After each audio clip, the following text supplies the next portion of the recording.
गुरु म्हणजे ज्ञानाचा उगम आणि अखंड वाहणारा झरा. गुरु म्हणजे निष्ठा आणि कर्तव्य. गुरु म्हणजे निस्सीम श्रद्धा आणि भक्ती.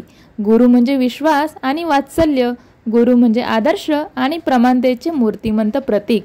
आजपर्यंत कळत नकळतपणे ज्ञान देणाऱ्या सर्वांना आजच्या गुरुपौर्णिमेच्या दिवशी माझे वंदन. गुरुपौर्णिमेच्या हार्दिक शुभेच्छा. शुभ सकाळ. हाय हॅलो नमस्कार. स्वागत आहे तुमचं सुवर्ण स्क्वॉडरमध्ये. आज आहे गुरुपौर्णिमा आणि आज आहे संडे. चॅनलला सबस्क्राईब केलं नसेल तर सबस्क्राईब करा, लाईक करा आणि शेअर करा. सर्वप्रथम मी बनवला आहे शिरा नैवेद्यासाठी, कारण आज आहे गुरुपौर्णिमा.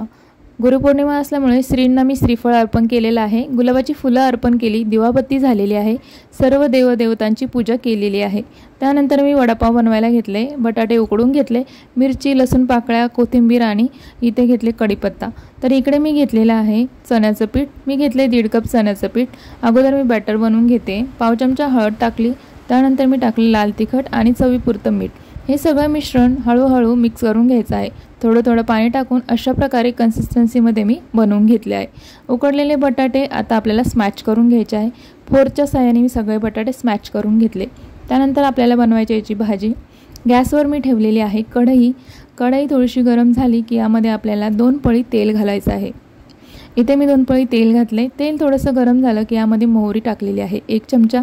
त्यानंतर 1 छोटा चमचा टाकले आहे जिरं. दोन्ही छान प्रकारे तडतडल्यानंतर आपण जी पेस्ट बनवून घेतलेली आहे मिरची, लसूण आणि ती सगळी पेस्ट आपल्याला यामध्ये ॲड करायची आहे. छान असं मिक्स करून घेतलं. आता टाकायचे पाव चमचा हळद आणि मस्त असं मिक्स करून घेतलं आहे. त्यानंतर आपण स्मॅश केलेला बटाटा घेतला आहे. आता बटाटा आपल्याला यामध्ये मिक्स करायचा आहे. सगळा बटाटा याच्यामध्ये टाकल्यानंतर छान असं मिक्स करून घ्यायचं आहे. त्यानंतर आपल्याला याच्यामध्ये टाकायचं आहे चवीनुसार मीठ आणि थोडीशी बारीक कापून घेतलेली कोथिंबीर. कोथिंबीरीमध्ये खूप सारा कॅल्शियम असतो. सगळं छान प्रकारे मिक्स करून घेतलं. गॅसची फ्लेम बंद करून घेतली आणि एका प्लेटमध्ये थंड होण्यासाठी काढून घेऊया. आपण चटणी बनवण्यासाठी मी घेतले शेंगदाणे असे भाजून घेतले, त्याच्यावरचे टर्पल काढून घेतले. त्यानंतर लसूण पाकळ्या घेतल्या खूप साऱ्या आणि इथे मी घातले 3 छोटे चमचे लाल तिखट. तर बघा आपल्या अशी चटणी तयार झालेली आहे. चवीपुरतं मीठ टाकलेलं आहे आणि एका बाउलमध्ये आता आपण काढून घेऊया. मस्त दाणेदार अशी आपली शेंगदाण्याची चटणी वडापावसोबत खाण्यासाठी तयार आहे. तर इकडे आपले बनवलेली भाजी आता थंड झालेली आहे. त्याचे आपण छोटे छोटे असे बॉल बनवून घेऊया. तर अशा प्रकारे मी बनवले आहे 7 ते 8 असे बॉल्स बनवून तयार झालेले आहे. तर इकडे गॅसवर ठेवलेली आहे मी कढई ठेवली. त्याच्यानंतर तेल टाकले.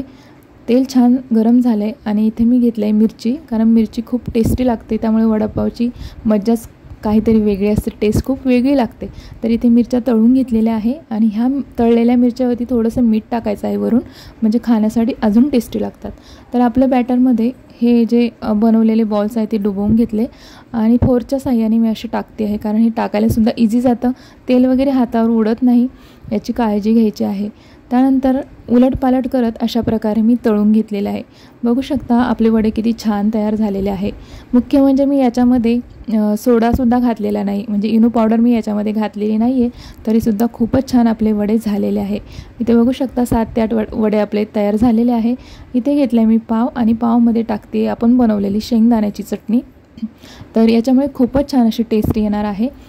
तर याच्यामध्ये आता टाकूया वडा आणि आपला जो वडा याच्यामध्ये टाकल्यानंतर बंद करून घेऊया आणि सोबतच आपण तळलेली हिरवी मिरची, कारण मिरची खाताना जी टेस्ट येते ती वेगळीच येते आणि मनापासून वडापाव खाल्ल्याचं समाधान मिळतं.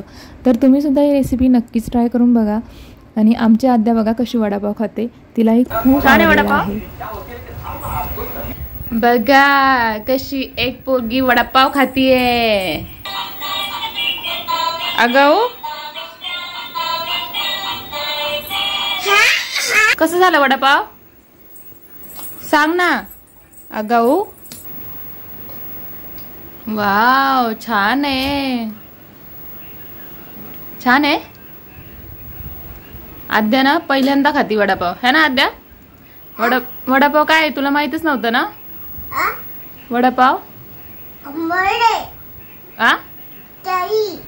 ताई ओ छान झालाय, छान झाला. ओ हो का? थँक्स बोल मग आईला. थँक्स आई. थँक्स बोल. थँक्यू. बघा थँक्स कशी बोलते नुसती. बर. खूप आवडला. Okay okay. असंच आपण बनवत जाऊ घरी. हा, बाहेरचं नाही खायचं. या पोरगीला ना आम्ही जे खातो ना तेच पाहिजे असतं. हो ना? आधीपासून आम्ही तिला असं काही वेगळं बनवलंच नाही. म्हणजे वेगळं म्हणजे हेल्दी रेसिपीज बनवल्या फक्त, ड्राय फ्रुट्स वगैरे असं. पण जे आमच्या ताटात असतं ना तेच तिला खायचं असतं. हो ना आद्या? तिखट लागते तरी पोरगी खाते. किती स्पायसी बनवलं मी. हा, तिला तिखट जास्त आवडतं असं वाटतं मला. हा ना आद्या? तिखट आवडतं तुला गोडपेक्षा? आवडतं का? आवडतं का?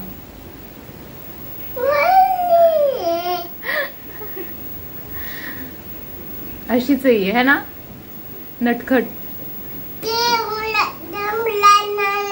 ओके, संपव आता वडापाव लवकर. खाऊन घे. खाऊन घे. चल चला चला, बाय बाय करा. आमच्या चॅनलला सबस्क्राईब करा, लाईक करा, शेअर करा आणि कमेंट करायला विसरू नका.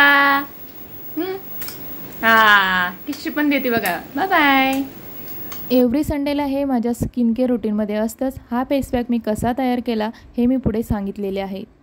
फेस पॅक मी बनवून घेतलाय कारण मी काय केलंय, माझं स्क्रबिंग जे आहे स्क्रबिंग केलं अगोदर. सगळ्यात आधी मी फेस वॉश केला, त्यानंतर मी स्क्रबिंग केलं. स्क्रब केल्यानंतर मी घेतले स्टीम. स्टीम घेतल्याने आपले ओपन पोर्स आहे ते ओपन होतात आणि स्किन आपली छान इन्हान्स होते. तर ते एक्सफोलेशन झाल्याच्या नंतर आपली थर्ड स्टेप आहे ती फेस पॅक लावण्याची. तर मी घरीच बनवते फेस पॅक किंवा मग कधीतरी फेस मास्क आणते बाहेरून, पण आत्ता मी घरच्या घरी बनवलं आहे. केसांना पण मी लावलेलं आहे ॲलोवेरा जेल आणि तेल लावलं केसांना, कारण आज सुट्टीचा दिवस आहे. तर मग थोडीशी मालिश पण केसांना करायला हवी, त्यामुळे केस गळती माझी थोडी कमी झालेली आहे. तर मी याच्यामध्ये काय काय घेतलं, तर मी घेतले मध, त्यानंतर मी घेतली थोडीशी हळद, जी प्युअर हळद आहे आणि मधसुद्धा एकदम प्युअर आहे, गावचं आहे आमचं. आणि त्यानंतर मी घेतलेले आहे इथे विटॅमिन ईचे 4 थेंब फक्त मी याच्यामध्ये टाकलेले आहे. विटॅमिन ई कॅप्सूल तुमच्याकडे नसेल तर बदाम ऑइल जे असेल ते तुम्ही घेऊ शकता किंवा मग लव्हेंडर ऑइल वगैरे जे असेल ते घ्यायचं आहे. तेही नसेल तर मग हे 2 वस्तू घेतल्या तरीही चालेल. आणि हा फेस पॅक बनवून आपला तयार होतो. आता आपण चेहऱ्याला लावून घ्यायचा आहे आणि 15 मिनिट ठेवायचं आहे. 15 मिनिटानंतर वॉश करायचं आहे. याने काय होतं, खूप छान असा ग्लो येतो. दुसऱ्या दिवशी तुमची त्वचा मस्त अशी दिसू लागते. मधामध्ये काय होतं, एक गुणधर्म आहे अँटीबॅक्टेरियल. आणि तर आपण जर चेहऱ्याला लावलं तर आपली त्वचा ही जी निस्तेज झालेली असते तर ती एकदम छान अशी दिसायला लागते, चमकू लागते, रिंकल येत नाही.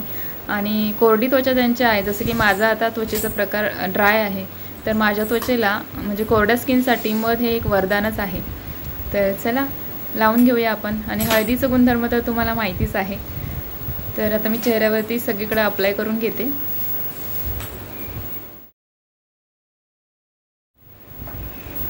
तर माझं संपूर्ण चेहऱ्यावर लावून झालेलं आहे. त्यानंतर ओठ आपले, कधीतरी मी काय करते, मधामध्ये थोडीशी साखर घेते आणि त्याने ओठाचं एक्सफोलेशन प्रोसेस मी करते. ओठांची सुद्धा डेड स्किन निघून जाते त्यामुळे. आणि ओठ हे आपले पिंकिश आणि छान दिसायला लागतात. पण हे एकदम नाही करायचं, नाहीतर काय होतं, ओठ आपले फाटतील. माझे बघू शकता तुम्ही, त्यामुळे मी असे करते. आठवड्यातनं एकदा करायचं आहे. आणि त्यानंतर त्याच्यावर लिप बाम लावायचा आहे.